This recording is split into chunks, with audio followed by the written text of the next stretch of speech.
गाली गर्दैन सारङ्गी, झुटो बोल्दैन बाँसुरी, छ सङ्गीत तिमी भित्र, मिठो बोल सधैँभरि। छ सङ्गीत तिमी भित्र, मिठो बोल सधैँभरि। नमस्कार, जोजोलोपा। तपाईँले अहिले सुनिरहनु भएको आवाज नेपाल भाषा एकाडेमीका निम्ति अनक मिडियाको प्रस्तुति नेवा एफएम 106.6 मेगाहर्ज रेडियो हो। कीर्तिपुर नगरपालिका वडा नम्बर 4 मत्स्यगाउँ स्थित नेपाल एपीएफ स्कुलबाट नेपाली विषय शिक्षक म केदार प्रसाद भण्डारी बोलिरहेको छु। आज म यस रेडियो कार्यक्रममा कीर्तिपुर नगरपालिकाद्वारा सञ्चालन गरिएको रेडियो शिक्षा कार्यक्रम अन्तर्गत नेपाली व्याकरण विषयको रेडियो शिक्षा कार्यक्रम लिएर उपस्थित भएको छु। यो कार्यक्रम हरेक हप्ता आइतबारका दिन बिहान 9 बजेदेखि 9:30 बजेसम्म प्रसारण हुनेछ। अबको 30 मिनेट म विद्यार्थी भाइ बहिनीहरूसँगै रहनेछु। विद्यार्थी भाइ बहिनीहरू सबैलाई नमस्कार छ। सबै आरामै हुनुहुन्छ। विद्यालयमा गएर साथीहरूसँग मिलेर पढ्ने खेल्ने धेरै रहर लागे पनि त्यो रहर तत्कालै पूरा हुने अवस्थामा छैन। मातापिता पनि शिक्षक हुनु हो। उहाँहरूको सहयोग लिएर हामी घरमै बसेर रेडियो टेलिभिजनद्वारा प्रसारण हुने कार्यक्रम सुनेर अगाडि बढौँ, स्वस्थ रहौँ, सफा बनौँ, विशेष ध्यान दिउँ, आफ्नो सरसफाइमा ध्यान दिउँ र स्वस्थ बनौँ। आफूभन्दा ठुलाको सम्मान गरौँ, सानोलाई माया गरौँ। मातापितादेखि नै ईश्वर हुन्, उनीहरूलाई सदा सर्वदा सम्मान गरौँ भन्ने कामना गर्दछु। भाइ बहिनीहरू, आज तपाईहरू यो विश्व सङ्कटको विषम परिस्थितिमा घरमा नै हुनुहुन्छ। यो अवस्थामा कीर्तिपुर नगरपालिकाले रेडियो शिक्षा कार्यक्रम सञ्चालन गरेको छ। यो अत्यन्त सान्दर्भिक कार्य हो।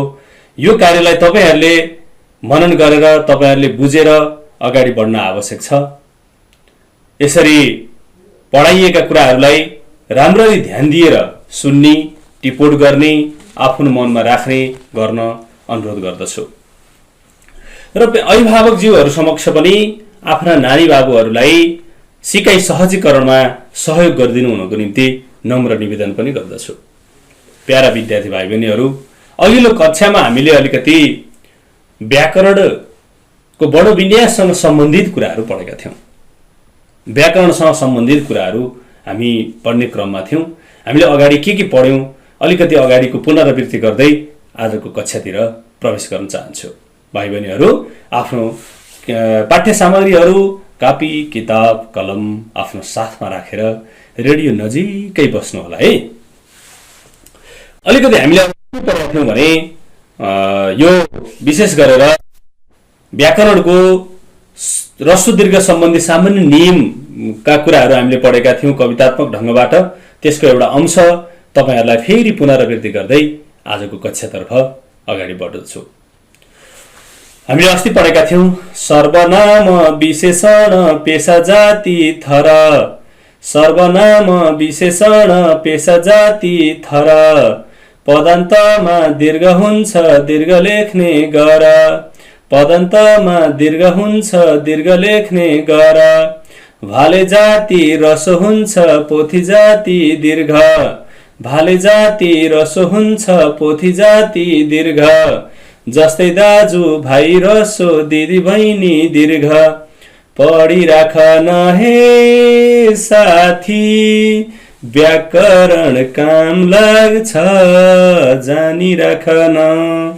पढिराख न हे भाइ हो, व्याकरण काम लाग्छ जानिराख न। पढिराख न हे बहिनी, व्याकरण काम लाग्छ जानिराख न। यसरी कविताको गर्दै सर्वनाम शब्दहरूको अन्त्यमा दीर्घ हुन्छ। जस्तै उनी, तिनी, यिनी, हामी, तिमी। विशेषण शब्दको अन्तिममा दीर्घ हुन्छ। दानी, लोभी, सानी, गोरी, काली, मोटी, पातली, दुब्ली, क्रोधी आदि। पेशा जनाउने शब्दको अन्तिममा दीर्घ हुन्छ। जस्तै नोकरी, विद्यार्थी, चाकरी, चोरी, सिपाही, साहु, पुजारी, व्यापारी, प्रहरी इत्यादि। जाति बुझाउने शब्दको अन्तिममा पनि दीर्घ हुन्छ भाइ बहिनीहरू। ठकुरी, घरती, जैसी, किराँती, थारू, हिन्दू, लिम्बू, माझी, राई, छेत्री इत्यादि। थर बुझाउने शब्दको अन्त्यमा पनि दीर्घ लेखिन्छ भाइ बहिनीहरू। भण्डारी, अधिकारी, पराजुली, कार्की, भट्टराई, उप्रेती, शिवाकोटी, जोशी, गिरी, प्रसाई, पुरी, राजभण्डारी आदि। भाले जाति जनाउने शब्दको अन्तिममा पनि रस्व लेखिन्छ भन्ने कुरा चाहिँ हामीले बुझ्नुपर्छ। अन्तिममा रस्व हुन्छ, भाले जाति रस्व हुन्छ, पोथी जाति दीर्घ भनेको छौँ हामीले। जस्तै भाले जाति पुल्लिङ्ग जनाउने भिनाजु, फुपाजु, बाबु, ज्वाइँ, पति, दाई, भाइ, नाति, जेठाजु, गुरु इत्यादि शब्दहरूको अन्तिममा रस्व लेखिन्छ। भाइ बहिनीहरू यसरी पोथी जाति जनाउने अथवा स्त्रीलिङ्ग जाति जनाउने शब्दको अन्तिममा दीर्घ लेखिन्छ। जस्तै दिदी, फुपू, सासू, माइजू, बहिनी, बुहारी, भाउजू, थपिनी, पाठी, गाई, रानी, गुरुङसेनी आदि यस्ता शब्दहरूको अन्तिममा दीर्घ लेखिन्छ। भाइ बहिनीहरू अलिकति यही कुरा हामीले अस्तिको कक्षामा पढेका थियौँ। आजको कक्षामा म भाइ बहिनीहरूलाई कारक र विभक्ति भन्ने पाठ पढाउन चाहन्छु। कस्तो कस्तो शब्दलाई कारक भनिन्छ, कस्तो कस्तो विभक्ति हुन्छ, यसलाई पनि कवितात्मक ढङ्गबाट भाइ बहिनीहरूले अत्यन्त सरल ढङ्गले बुझ्ने गरी मैले पढाउने प्रयास गर्छु। पहिला कारक र विभक्ति, वास्तवमा कारक भनेको के हो यसोबाट सुरु गरौँ। भाइ बहिनीहरू आफ्नो रेडियो सेटलाई छोडेर कतै पनि नजान आग्रह गर्दछु। वाक्यमा क्रियापदसँग सम्बन्ध राख्ने नाम र सर्वनामका विभिन्न रूपलाई कारक भनिन्छ। वाक्यमा त्यस्ता रूपहरूले क्रियापदसँग प्रत्यक्ष सम्बन्ध राखी विभिन्न कारकलाई चिनाएका हुन्छन्। भाइ बहिनीहरू कारक जम्मा 6 प्रकारका हुन्छन्। यसलाई संस्कृतमा यसरी पनि भनिएको छ, कर्ता, कर्मच्च करणम सम्प्रदानम तथैव च अपदानाधिकरणम कारकाणि षट्। कर्ता, कर्म, करण, सम्प्रदान, अपादान, अधिकरण गरेर कारक 6 प्रकारका हुन्छन् भनेर पनि जानकारी गराइएको छ भाइ बहिनीहरू। यसरी कर्ता कारकमा रामले भात खायो, ले त्यहाँ कर्ता कारक हुन्छ। कर्म, म पुस्तक पढ्छु, पुस्तक कर्म हुन्छ। करण, भाइले कलमले लेख्छ, कलमले करण हुन्छ। सम्प्रदान, म भाइलाई पुस्तक दिन्छु, भाइलाई सम्प्रदान हुन्छ। अपादान, रुखबाट पात खस्यो, यहाँ अपदान हुन्छ। अधिकरण, चरो रुखमा बस्यो, यसरी अधिकरण कारक हुन्छ। अर्थ वा कार्यका आधारमा कर्ता, कर्म, करण, सम्प्रदान, अपादान र अधिकरण गरेर कारकहरू 6 प्रकारका हुन्छन् भनेर मैले भाइ बहिनीहरूलाई जानकारी गराएँ। ध्यान दिएर सुन्नु होला है प्यारा भाइ बहिनीहरू। कर्ता कारक जस्तै वाक्यमा कार्य सम्पन्न गर्ने व्यक्तिलाई जनाउने नाम र सर्वनाम पदलाई कर्ता कारक भनिन्छ। जस्तै विमलले भात खायो, विमलले कर्ता कारक हो। विमल विद्यालय जान्छ, विमल कर्ता कारक हो। फेरि त्यहाँ ले कारक चिन्ह नजोडिए पनि त्यो कर्ता कारकै हुन्छ, यसरी बुझ्नु होला। कर्म कारक वाक्यमा कार्यको असर पर्ने नामिक पदलाई कर्मकारक भनिन्छ। वाक्यमा कार्यको असर पर्ने नामिक पदलाई कर्मकारक भनिन्छ। भाइ बहिनीहरू जस्तै सरोज झगडा गर्छ, नरेशले भाइलाई पिट्यो, मनोजले पुस्तक हरायो। यो कर्मकारक, झगडा, भाइलाई र पुस्तक कर्मको रूपमा आएका छन्, त्यसकारणले यो कर्मकारकमा प्रयोग हुन्छ। भाइ बहिनीहरू तपाईहरुले ध्यान दिएर यहाँ सिकाइएका कुराहरूलाई टिप्पणी पनि गर्न मैले आग्रह गर्छु। त्यसैगरी करण कारक छ। वाक्यमा कर्ताले उपयोग गर्ने साधन जनाउने पदलाई करण कारक भनिन्छ। कर्ताले के साधन उपयोग गर्यो त त्यस्तो जनाउने अर्थमा चाहिँ करण कारक आउँछ। भाइ बहिनीहरू जस्तै अप्सराले चुलेसीले तरकारी काटिन्, चुलेसी एउटा साधन हो, त्यसकारणले चुलेसीले करण कारक भयो। फलामबाट हँसिया बन्छ, फलामबाट कुन साधनबाट हँसिया बन्छ भन्दा फलामबाट बन्छ, त्यसकारणले यो करण भयो।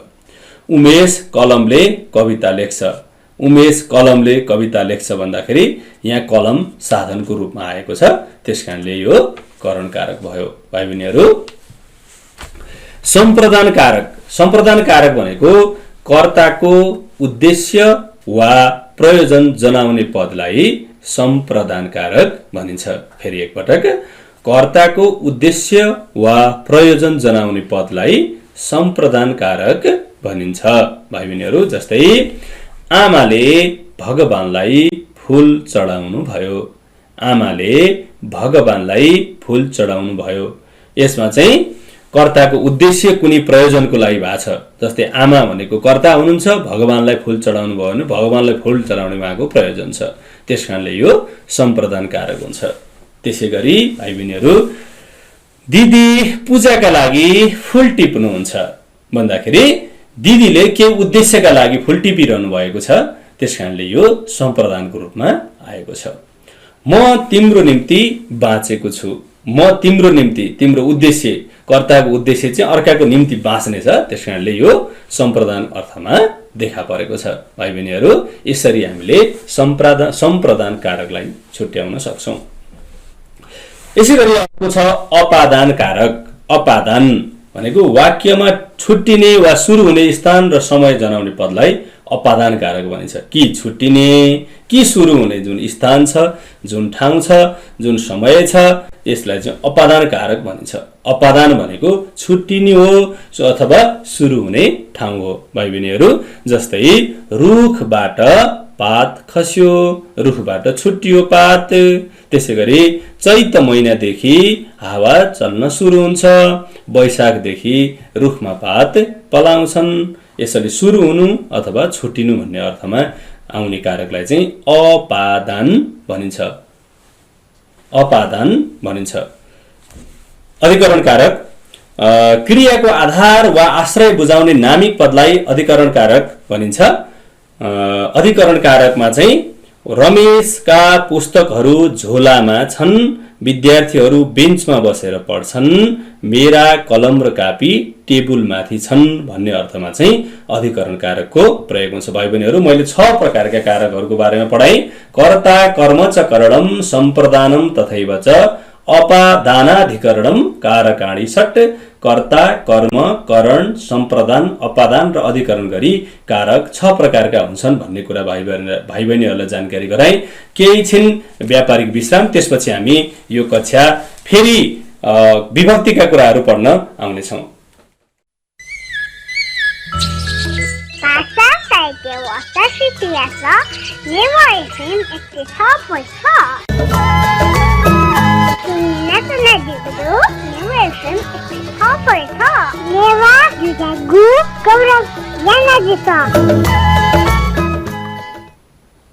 व्यापारिक विश्रामपछि पुनः स्वागत गर्दछु। तपाईँ अहिले नेवा एफएम 106.6 मेगाहर्जमा सुन्दै हुनुहुन्छ। कीर्तिपुर नगरपालिकाद्वारा निर्मित यो कार्यक्रम तपाईँ आफ्नो मोबाइलमा हाम्रो पात्रो एप्स डाउनलोड गरी हाम्रो रेडियोमा पनि सुन्न सक्नुहुन्छ। त्यसै गरी www.newafm.com.np लगइन गरी विश्वको कुनै पनि कुनामा रहेर पनि सुन्न सक्नुहुनेछ। भाइ बहिनीहरू, अघि हामीले योभन्दा अगाडि पढ्यौँ कारक भनेको के हो, कारक कति प्रकारका हुन्छन् र त्यसका उदाहरणहरू हामीले कसरी प्रस्तुत गर्न सक्छौँ भन्ने कुराको बारेमा हामीले पढ्यौँ। अब विभक्तिको बारेमा पढ्छौँ। कारक र विभक्ति एक आपसका पूरक छन्, त्यसकारण यो अत्यन्त उपयुक्त छ। भाइ बहिनीहरू, आफ्नो रेडियो सेट अगाडि बस्नुहोला र रेडियो छोडेर कतै पनि नजानु होला है।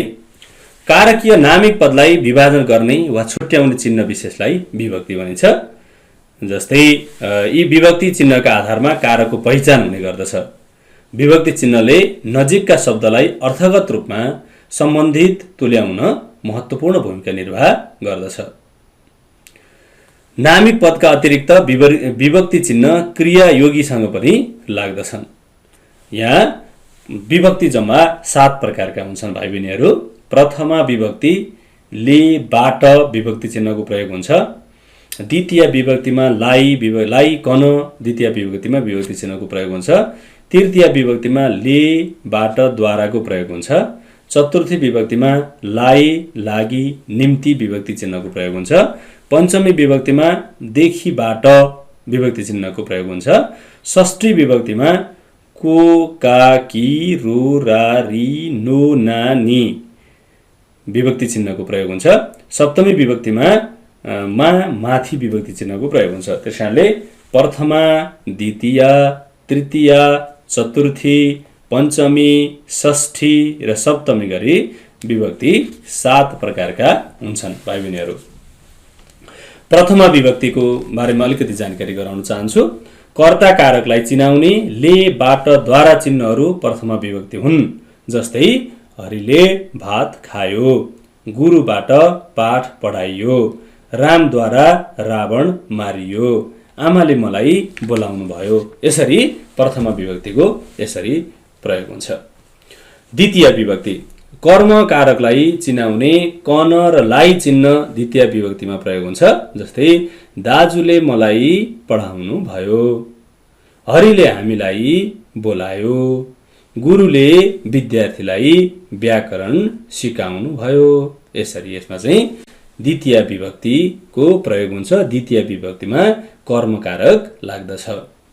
तृतीय विभक्ति करण कारकलाई जनाउने चिनाउने ले द्वारा बाट चिन्हहरू तृतीय विभक्ति हुन्।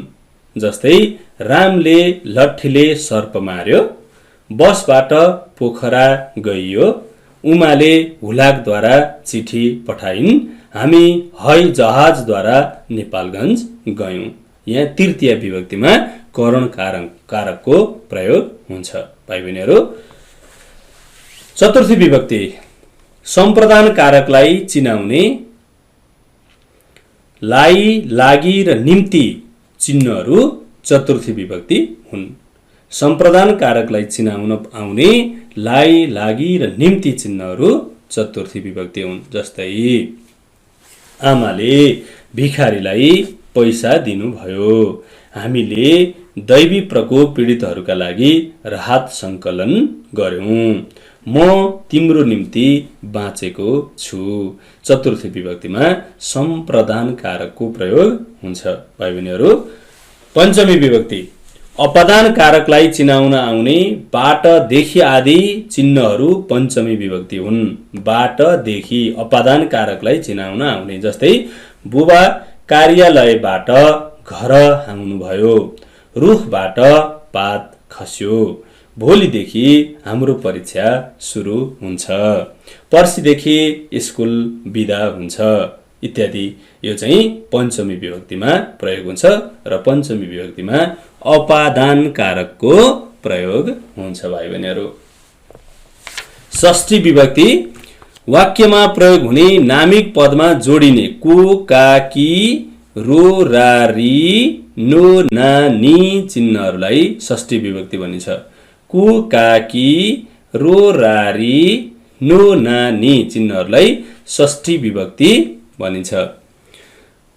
जस्तै रामको भाइ आयो, रामकी दिदी आउनु भयो, तिम्रो छोरो चलाक छ, आफ्नै छोरी नै ठिक छैन इत्यादि कुराहरूलाई चाहिँ षष्ठी विभक्तिमा प्रयोग गरिन्छ।